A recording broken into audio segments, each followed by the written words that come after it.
আসসালামু আলাইকুম। এখন শুনবেন সংবাদ শিরোনাম। দেশজুড়ে হামের প্রকোপ বৃদ্ধিতে উদ্বিগ্ন অভিভাবকরা। খুলনা মেডিকেলে একজনের মৃত্যু, রাজশাহী বিভাগে মারা যাওয়া শিশুদের অর্ধেকেরই বয়স। দেশের বিভিন্ন জেলায় জ্বালানি তেলের জন্য হাহাকার, সাময়িকভাবে বন্ধ অনেক পাম্প। সংরক্ষিত নারী আসনে বিএনপির মনোনয়ন ফর্ম বিক্রি শুরু, অগ্রাধিকার পাবেন ত্যাগী ও যোগ্যরা, জানালেন রিজভী। বগুড়া ও শেরপুর নির্বাচনে অনিয়মের অভিযোগে রাজধানীতে জামায়াতের বিক্ষোভ, ভোট বাতিলের দাবি গোলাম পরওয়ারের। এতক্ষণ শুনছিলেন সংবাদ শিরোনাম। এখন শুনবেন বিস্তারিত। দেশে প্রতিদিনই বাড়ছে হামে আক্রান্ত রোগীর সংখ্যা। আক্রান্তদের মধ্যে বেশিরভাগই শিশু। গত ২৪ ঘন্টায় উপসর্গ নিয়ে খুলনা মেডিকেলে এক শিশুর মৃত্যু হয়েছে। হামের প্রকোপ ছড়িয়ে পড়ায় উদ্বিগ্ন অভিভাবকরা। চিকিৎসকরা বলছেন, রোগীর সংখ্যা বাড়তে থাকায় কিছুটা উদ্বেগ তৈরি হলেও আতঙ্কিত হওয়ার কারণ নেই। সবাইকে সচেতন হওয়ার পরামর্শ তাদের। হাসপাতালের বেডে কাতরাচ্ছে ছোট ছোট শিশু, হামে আক্রান্ত হয়ে অসহায় চোখে তাকিয়ে থাকা মা বাবার চোখে মুখেও উদ্বেগ, উৎকণ্ঠা। খুলনা মেডিকেলে ২৪ ঘন্টায় প্রাণ গেছে এক শিশুর। এ সময়ে নতুন করে হাসপাতালটিতে ভর্তি হয়েছে ৭ জন রোগী। রাজশাহী মেডিকেলে ২৪ ঘন্টায় হামের উপসর্গ নিয়ে ২৭ জন ভর্তি হয়েছে। গত জানুয়ারি থেকে এখন পর্যন্ত চিকিৎসাধীন ৪৮ শিশুর মৃত্যু হয়েছে বলে ময়মনসিংহ বিভাগেও বাড়ছে আক্রান্তের সংখ্যা। শনিবার দুপুর ১২টা পর্যন্ত ময়মনসিংহ মেডিকেলে নতুন করে রোগী ভর্তি হয়েছে আরো ২৭ জন। ২৪ দিনে হাসপাতালটিতে মৃত্যু হয় ১০ জনের। হামের পরিমাণ এত পরিমাণ বেরোইছে যে আমরা ছিলাম ২ নম্বর ওয়ার্ডে, ২ নম্বর থেকে এখানে রিলিজ করে আবার এখানে দিছে। নিয়ে আসছিলাম ঠান্ডার কাশির জন্য, কিন্তু এখানে এসে হাম হয়ে গেছে। সেই চিকিৎসাটা সবাই মানসম্মত চিকিৎসা পাচ্ছে না, যে চিকিৎসাটা হামের পাওয়া উচিত ছিল। রংপুর বিভাগের বিভিন্ন হাসপাতালে গেল ২৪ ঘন্টায় ভর্তি হয়েছে ২২ জন নতুন রোগী। প্রকোপ নিয়ন্ত্রণে বেশ কিছু উদ্যোগ নিয়েছে স্বাস্থ্য বিভাগ। বরিশাল শেরেবাংলা মেডিকেলে উপসর্গ নিয়ে নতুন রোগী ভর্তি হয়েছে ২১ জন। বর্তমানে হাসপাতালটি বরিশাল শেরেবাংলা মেডিকেলে উপসর্গ নিয়ে নতুন রোগী ভর্তি হয়েছে ২১ জন। বর্তমানে হাসপাতালটিতে চিকিৎসাধীন ১১০ জন। সিলেটে গত ২৪ ঘন্টায় বিভিন্ন হাসপাতালে নতুন করে ভর্তি হয়েছে ১৯ জন। নাটোরে হামের উপসর্গ নিয়ে আক্রান্তের সংখ্যা বাড়তে থাকায় উদ্বিগ্ন অভিভাবকরা। এই জেলায় এখন পর্যন্ত রোগীর সংখ্যা দাঁড়িয়েছে ১৫২ জনে। গত ২৪ ঘন্টায় হাসপাতালে নতুন রোগী ভর্তি হয়েছে ২১ জন। আর গায়ে লাল লাল রেশ বের হয়েছে, ডাক্তার দেখানোর পর বলছে গায়ে হাম বের হয়েছে। এখন চিকিৎসা চলছে, ইনজেকশন দিচ্ছে, ডাক্তাররা এসে দেখতেছে, চিকিৎসা দিচ্ছে। এখন আল্লাহর রহমতে আমার বাচ্চা সুস্থ। অনেক রকমের ওষুধ খাওয়ানো হইলো, তারপরে আমার মেয়ের জ্বর কমতেছে না। সংশ্লিষ্ট কর্মকর্তারা বলছেন, প্রতিদিন রোগীর সংখ্যা বাড়তে থাকায় কিছুটা উদ্বেগ তৈরি হলেও আতঙ্কিত হওয়ার কারণ নেই। একই সাথে সবাইকে জ্বালানি তেলের জন্য দেশের বিভিন্ন জেলায় পাম্পগুলোতে আজও অধীর অপেক্ষায় গ্রাহকরা। দীর্ঘ সময় লাইনে থেকেও মিলছে না চাহিদা মতো তেল। পেট্রোল আর অকটেনের সংকটে বেশি, চাহিদার তুলনায় কম মিলছে ডিজেলও। সাময়িকভাবে বন্ধ রয়েছে অনেক ফিলিং স্টেশন। রংপুর, রাজশাহী, খুলনা, চট্টগ্রাম, ময়মনসিংহ বিভাগের বিভিন্ন পাম্পেও একই চিত্র। আবার পাম্পের সরবরাহ ফুরিয়ে যাওয়ায় অনেকে ফিরছেন খালি হাতেই। দীর্ঘ সময় অপেক্ষার কারণে নষ্ট হচ্ছে কর্মঘণ্টা। এতে বিপাকে পড়ছেন কর্মজীবী মানুষ। চালকদের অভিযোগ, ভোগান্তি কমাতে কোনো পদক্ষেপ নিচ্ছে না প্রশাসন। ডিপো থেকে চাহিদা অনুযায়ী তেল না পাওয়ায় এমন পরিস্থিতি তৈরি হয়েছে। এখনো নির্দিষ্ট সময় বলতেছে না যে কখন থেকে তেল দিবে।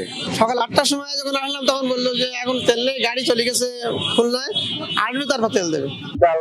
চাকরি চাহিদা দিয়ে তেলের সমস্যা ঘুরতে আসি।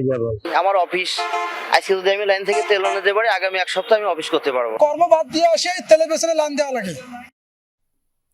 কুমিল্লা থেকে জ্বালানি তেল সরবরাহ পরিস্থিতি সবশেষ জানাতে যুক্ত হচ্ছেন সহকর্মী খোকন চৌধুরী। পাম্পগুলোতে পরিস্থিতি কেমন দেখছেন? যানবাহন চালকরা কি চাহিদা অনুযায়ী তেল পাচ্ছে কিনা সেখানে? আসলে যে পাম্পগুলোতে সেগুলোতে কিন্তু আসলে উপচে বড় ভিড়। আমি যদি আমার ঠিক ডান পাশে দেখাতে চাই, সেখানে কিন্তু আসলে লম্বা একটি লাইন লেগে আছে, যেহেতু যাতে রাস্তার মানুষের বিঘ্ন না ঘটে সে কারণে অনেক কথা বলেছিলাম। যারা পাম্প মালিক রয়েছেন তারা বলছেন যে তারা আসলে নিয়মিত কয়েকটি পাম্প পাচ্ছেন। অর্থাৎ কুমিল্লা জেলায় কিন্তু প্রায় ৭০টির অধিক পাম্প রয়েছে। ৭০টির অধিক পাম্প থাকলেও সব পাম্পেই কিন্তু আসলে তেল থাকে না, না থাকার ফলে বেশ কিছু পাম্পেই কিন্তু আসলে প্রতিদিনের চাপ পড়ে। তার মধ্যে আমি এখন যেটিতে দাঁড়িয়ে রয়েছি সেটি একটি। তো এখানে কিন্তু যারা চালক রয়েছেন, বিশেষ করে মোটর সাইকেল। জাতীয় সংসদে সংরক্ষিত নারী আসনের জন্য দলীয় মনোনয়ন ফর্ম বিক্রি শুরু করেছে ক্ষমতাসীন বিএনপি। 12 এপ্রিল পর্যন্ত ফর্ম ক্রয় ও জমা দিতে পারবেন মনোনয়ন প্রত্যাশীরা। নারী নেত্রীদের আশা, বিগত দিনের আন্দোলন সংগ্রামের মূল্যায়ন করে মনোনয়ন দেবে বিএনপি। দলের সিনিয়র যুগ্ম মহাসচিব রিজভী আহমেদ জানিয়েছেন, সংসদে কথা বলার যোগ্যতা ও দলের প্রতি ত্যাগ বিবেচনায় নিয়ে প্রার্থী চূড়ান্ত করবে মনোনয়ন বোর্ড। ছাত্রদলের প্রতিষ্ঠাতা আহ্বায়ক কাজী নয়াপল্টনে বিএনপির কেন্দ্রীয় কার্যালয়ে নারী নেতৃত্বের ভিড়। দেশের নানা প্রান্ত থেকে ছুটে এসেছেন তারা, যারা সংরক্ষিত আসনের সংসদ সদস্য হতে দলীয় মনোনয়ন প্রত্যাশী। দলের সিনিয়র যুগ্ম মহাসচিব রিজভী আহমেদ দলীয় মনোনয়ন ফর্ম বিক্রি কার্যক্রমের সূচনা করেন। 12 এপ্রিল পর্যন্ত মনোনয়ন ফর্ম সংগ্রহ ও জমা দেয়া যাবে। ফর্মের মূল্য রাখা হয়েছে 2000 এবং জামানত 50,000 টাকা। বিগত দিনের আন্দোলন সংগ্রামের ভূমিকা বিবেচনায় নিয়ে দলের মনোনয়ন প্রত্যাশী বিএনপির নেত্রীরা। ক্ষুদ্র একজন কর্মী হিসাবে এতদিন আন্দোলন করেছি, এখন সংসদে ভূমিকা রাখতে চাই দেশের জন্য, দেশের মানুষের জন্য। 365 দিনে যত প্রোগ্রাম হয়েছে বলতে পারি যে কোন প্রোগ্রামে ছিলাম না। প্রতিটা কর্মসূচিতে দায়িত্বের সাথে পালন করেছে। সেই সব নারীদেরকে দল মূল্যায়ন করবে এবং নতুনদের ভিড়ে আমরা যেন 17 বছরের ত্যাগী নির্যাতিত নেত্রীরা যেন হারিয়ে না যায়। সংসদ একটি মহান জায়গা, এখানে আইন প্রণয়নের জায়গা, এখানে শিক্ষিত, মার্জিত, যোগ্য দলের ডেডিকেটেড তাদেরকেই মূল্যায়ন করবে বলে আমরা প্রত্যাশা রাখছি। রাজপথে শ্রম দিয়েছি শুধু দলকে ভালোবেসে। তো আমার সাথে যারা আমার সহকর্মী ছিল তারা কিন্তু অনেকেই দল থেকে সরে গেছে। যেন নবীন প্রবীণ মিলে যেন আগামী দিনের একটা সংসদ হয়। ফর্ম সংগ্রহ করেছেন শিল্পী, পেশাজীবী থেকে শুরু করে দলের দুর্দিনে বৈশ্বিক জনমত প্রতিষ্ঠায় গুরুত্বপূর্ণ ভূমিকা রাখা নারী নেত্রীরাও। শেরপুর 3 আসনে স্থগিত হওয়া এবং বগুড়া 6 আসনের উপনির্বাচনে কারচুপি, নেতাকর্মীদের উপর হামলার অভিযোগে রাজধানীতে বিক্ষোভ করেছে জামায়াত। বাদজুমা বায়তুল মোকাররমের উত্তর গেটে মিছিল পূর্ব সমাবেশে দলের সেক্রেটারি জেনারেল মিয়া গোলাম পরওয়ার দাবি করেন, বিএনপি নেতাকর্মীদের জাল ভোট দেওয়ার চিত্র গণমাধ্যমে এসেছে। ইসিতে অভিযোগ দেওয়ার পরও সুষ্ঠু ভোটের দাবি করেছে তারা। এই নির্বাচনের মাধ্যমে মাগুরার চিত্র ফুটে উঠেছে বলে মন্তব্য করেন।